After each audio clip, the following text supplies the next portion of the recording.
NDA को बिहार में प्रचंड जीत हासिल हुई सर, 2010 जैसी जीत है, कैसे देखते हैं आप? पूरे बिहार के महान मतदाता को, जनता को धन्यवाद।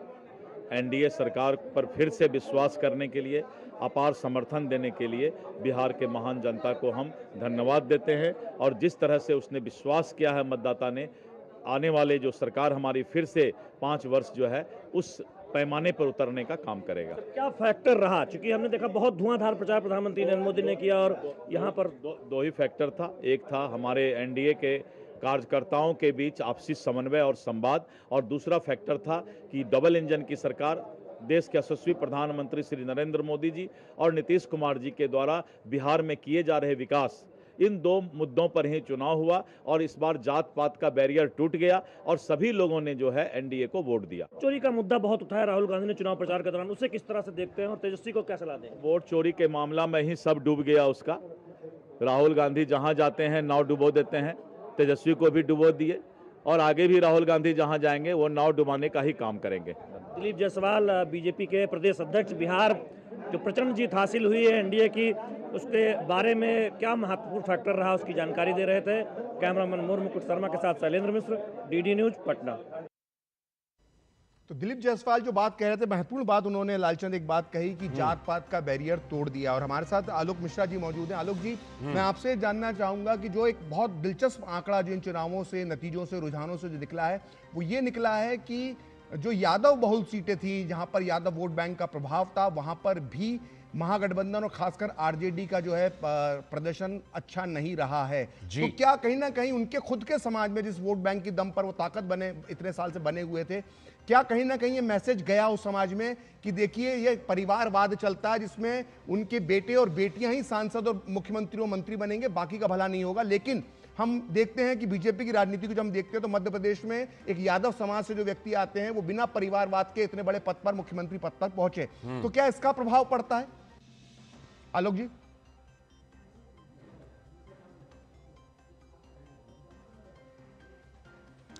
आलोक जी, लगता है फिलहाल हमसे नहीं जुड़े हुए, लेकिन एक बात आपने बात कही ना प्रभाव का, मैं तो ये कह रहा हूं कि इस बार आपने देखा बिहार चुनाव प्रचार में किस तरह उत्तर प्रदेश का प्रभाव था। अखिलेश यादव किस तरह दौड़ दौड़ कर जा रहे थे, तो मेरे हिसाब से 27 के आसपास रह गया। बिहार के नतीजे के प्रभाव को जरा उत्तर प्रदेश से जोड़िए। देखिए यही बात जो यादव वोट बैंक की, चाहे वो उत्तर प्रदेश की बात हो, चाहे वो बिहार की बात हो, अभी उत्तर प्रदेश का भी 1.5 साल में साफ हो जाएगा।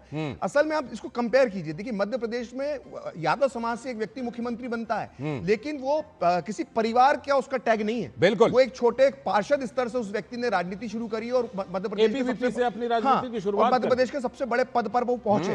तो ये एक व्यक्ति, एक कार्यकर्ता के तौर पर उस पद पर पहुंच सकते हैं। लेकिन उत्तर प्रदेश और बिहार में जिस हम यादव समाज की बात कर रहे हैं, वहां पर एक ही परिवार से वो व्यक्ति मुख्यमंत्री से जोड़ रहा हूं। आपने कहा ना 1.5 साल बाद वहां पर चुनाव होना है उत्तर प्रदेश में, जिस तरह उत्तर प्रदेश से अखिलेश यादव इस बार ज्यादा प्रचार वाक कर रहे थे, बिल्कुल वो जोड़ करके देखिए, उनको लग रहा था कि बिहार के चुनाव इसमें लालचंद जी, इसमें बिहार दो चीजें भी हैं, इसमें 2 चीजें भी हैं। देखिए इंडी गठबंधन की अंदरूनी राजनीति भी इसकी एक बहुत बड़ी वजह है, क्योंकि राहुल गांधी ने जिस तरह से बिहार में अपने गठबंधन को छोड़ दिया था, पहले 15 दिन तो एसआईआर पे उन्होंने खूब वोटर यात्रा की, उसके बाद वो कोलंबिया चले गए, इधर उधर जाते रहे। यहां तक सोचिए 2 दिन पहले तक वो पचमढ़ी में थे, मध्य प्रदेश जहां पे 3 साल बाद चुनाव होने वाला है, और बिहार में 3 दिन बाद चुनाव होने वाला है दूसरे दौर का। वो 3 साल बाद जहां चुनाव होने वाला उस राज्य में पचमढ़ी में बैठे हुए थे।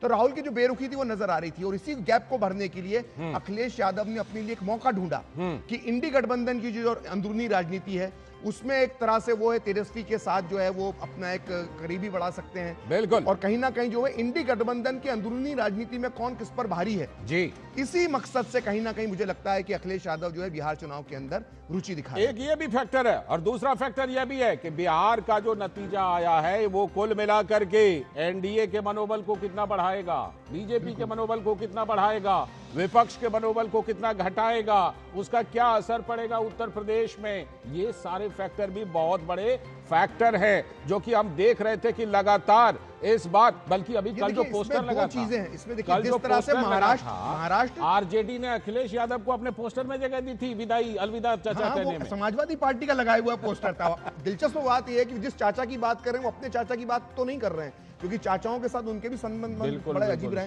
लेकिन सबसे महत्वपूर्ण बात यहाँ पर यह है कि जो आपने बात की कि एनडीए का हौसला कितना बढ़ेगा, ये जो लैंडस्लाइड विक्ट्री लगातार बैक टू बैक हैट्रिक बनी है, जो आप चाहे महाराष्ट्र देख लें, चाहे आप उसके बाद दिल्ली का चुनाव देख लें और बिहार का चुनाव देख लें, तो एक चुनाव की बात नहीं है, ये लगातार 3 चुनाव। जो 2024 में जो आशा के अनुरूप प्रदर्शन नहीं रहा था बीजेपी का, वो करीब करीब अब वो है पूरी तरह से पलटता हुआ दिखाई दे रहा है। बिल्कुल 2024 के बाद जो है वो एक साल के अंदर, सवा साल के अंदर जो है एक बार फिर देश की राजनीति जो है उस पर मोदी फैक्टर जो है पूरी तरह से हावी होता है। बिल्कुल। और देखिए ये लगातार हम आपको टेलीविजन स्क्रीन पर दिखा रहे हैं कौन कौन से उम्मीदवार आगे चल रहे हैं, कौन कौन से उम्मीदवार पीछे चल रहे हैं। हमारे साथ बिहार चुनाव का जो नतीजा जिस तरह से आया, इस पर बात करने के लिए हमारे साथ वरिष्ठ पत्रकार राकेश जी भी जुड़ चुके हैं। बहुत बहुत स्वागत आपका। आपसे सबसे पहला रिएक्शन यही लेना चाहूंगा कि जिस तरह से आप इस नतीजे को देख रहे हैं, आप ये बताइए कि क्या कुल मिलाकर के ये कहा जाए कि कुल एक जो पूरा खड़ा किया गया था नैरेटिव, उसमें संविधान खत्म हो जाएगा, आरक्षण खत्म हो जाएगा, उसमें वोट चोरी, उसमें एसआईआर, सब कुछ, इसको बिहार की जनता ने बहुत ही समझदारी के साथ एक तरह से एक इकोसिस्टम को भी जवाब दिया है। नहीं, दरअसल है क्या कि बिहार के समय पर जो महागठबंधन है, वो कहते हैं गलत समय पर गलत दवाई खाना, वो बिहार की नब्ज नहीं समझ पाए। और बिहार की नब्ज नहीं समझते उन्होंने ऐसा मुद्दा रेज किया कि जो मुद्दा कहीं वहाँ पे करंट का ही नहीं था, मतलब एसआईआर का मुद्दा करंट ही नहीं था।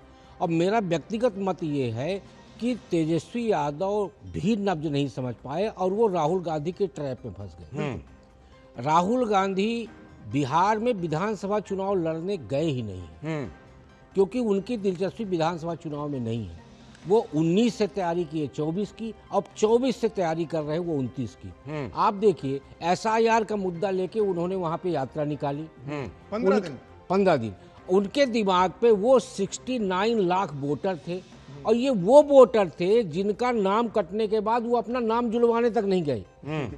उनमें से कई तो इस दुनिया में ही नहीं थे, तो कहां से आते? 22 लाख वोटर तो वो मृत वोटर वहां वोट डाल रहे थे। 7.5 लाख वो वोटर थे जो पलायन कर चुके थे, कभी वोट डालने नहीं गए। तो उनके दिमाग में एक बड़ा फिगर था। फिर गठबंधन के अंदर इतनी गांठें, इतनी पेंच फंस गई कि दोनों यानी तेजस्वी और राहुल, ये दोनों चुनाव प्रचार से दूरी बना